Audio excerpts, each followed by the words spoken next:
I bought the ASUS ROG Ally on its release day, and I've been loving it ever since. The performance, the display, the handheld Windows computer had an acceptable price, and even though it is irreplaceable to me, that darn Steam Deck OLED has got me salivating at the thought of owning one. And that sounds weird, so let me explain myself. Since buying my ROG Ally, I thought it was the best computer handheld on the market, especially for me, a Windows user. And in my time using it as my main computer and a console on the side, it's opened my eyes to a deeper understanding of computer gaming and handhelds in general.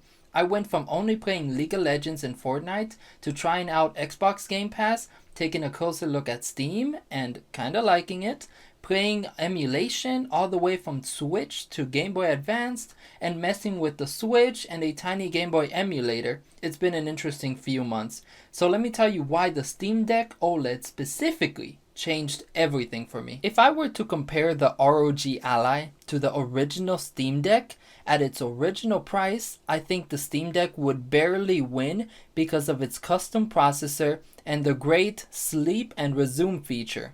But if we take into account the utility of Windows, especially for a Windows user like me, the ROG Ally was a no-brainer. That was until the OLED Steam Deck was released with massive improvements at the same price. Let's do a quick and rough comparison of the specs between the ROG Ally and the Steam Deck OLED. First, the price. $700 for the ROG Ally, $550 for the Steam Deck OLED. I'd say the Steam Deck OLED takes it there. Battery life, ROG Ally, about an hour and a half. Steam Deck OLED, about 3 to 4 hours. So the OLED wins there too. Performance, I'd say at 15 watts they are pretty much tied, but the ROG Ally wins at 25 watts and the Steam Deck wins at 7 watts, so it's a tie overall, but in my opinion, I think 7 watts is more important than 25 watts for a handheld. But anyways, display. I think they are pretty close on resolution and refresh rate, but the Ally takes it there, while the Deck's OLED beats the ROG Ally's IPS screen. But I think the big fight here is the HDR versus variable refresh rate. And since any game between 48 FPS and 120 FPS can use variable refresh rate to feel smooth as butter, I actually think the ROG Ally's display barely beats out the Steam Deck's OLED display because I prefer smoothness over better visuals.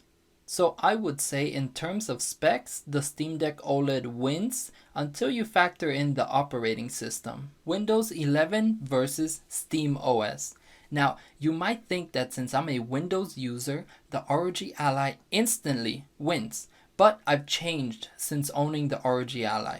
I want to try the Steam Store, I appreciate the sleep and resume function of a handheld console, and I've come to desire efficiency over maximum performance. So while the Steam Deck OLED will not replace my ROG Ally until Valve officially and easily supports Windows Dual Boot, I do want one really bad as my secondary device.